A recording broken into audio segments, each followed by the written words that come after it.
गणानां त्वा गणपतिघ्नं हवामहे कविं कवीनामुपमश्रवस्तमम् ज्येष्ठराजं ब्रह्मणां ब्रह्मणस्पत आनः शृण्वन्नोतिभिः सीदसादनम्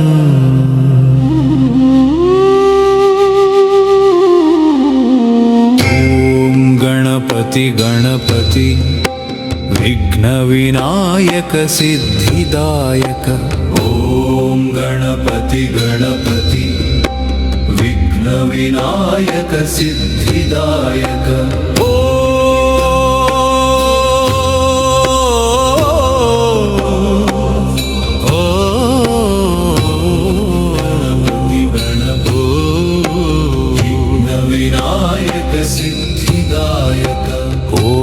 गणानां त्वा गणपतिघ्नं हवामहे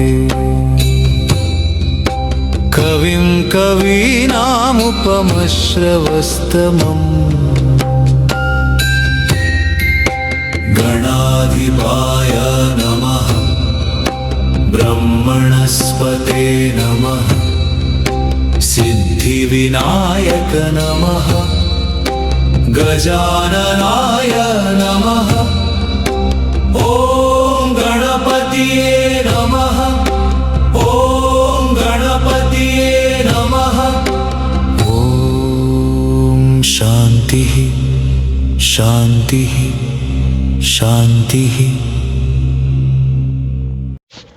ఓం గం గణపతయే నమః.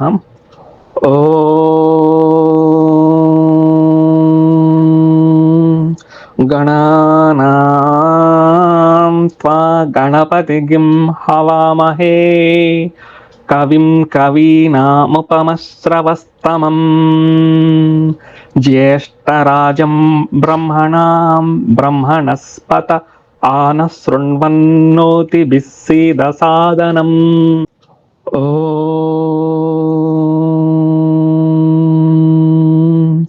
गणानां त्वा गणपतिगिं हवामहे कविं कवीनामुपमश्रवस्तमम् ज्येष्ठराजं ब्रह्मणां ब्रह्मणस्पत आनः शृण्वन्नोतिभिः सीदसादनम्. ఓం అంటే పవిత్ర శబ్దము, పరబ్రహ్మ సూచకము. గణానాం అంటే దేవగణాలు లేదా దేవగణాల సమూహాలకు, త్వాం నిన్ను, గణపతిం గణపతిని అంటే గణాల ప్రభువుకు, హవామహే వారిని మేము ఆహ్వానిస్తున్నాము లేదా పిలుస్తున్నాము. కవిం అంటే క్రాంతదర్శివి అన్నీ తెలిసిన జ్ఞానివి. కవీనాం జ్ఞానులందరిలోనూ గొప్ప జ్ఞానివి. ఉపమశ్రవస్తవం సాటిలేని కీర్తి కలిగిన వాడివి.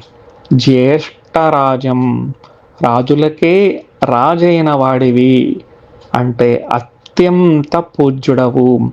బ్రహ్మణాం బ్రహ్మజ్ఞానులకు, బ్రహ్మణస్పత ఓ వేదమంత్ర ప్రభువ ఆన మా వద్దకు, శృణ్వన్ మా ప్రార్థనలు వింటూ, ఓతభి మీ రక్షణతో లేదా మీ శక్తులతో, సీద వేం చేసి కూర్చోవలసినది, సాధనం ఆ కూర్చోవడము ఎక్కడ కూర్చోవాలి? మా పవిత్రమైన హృదయంలో. భావాన్ని పరిశీలించినట్లయితే, ఓం సమస్త గణాలకు అధిపతివైన ఓ గణేశ, మేము నిన్ను ఆహ్వానిస్తున్నాము.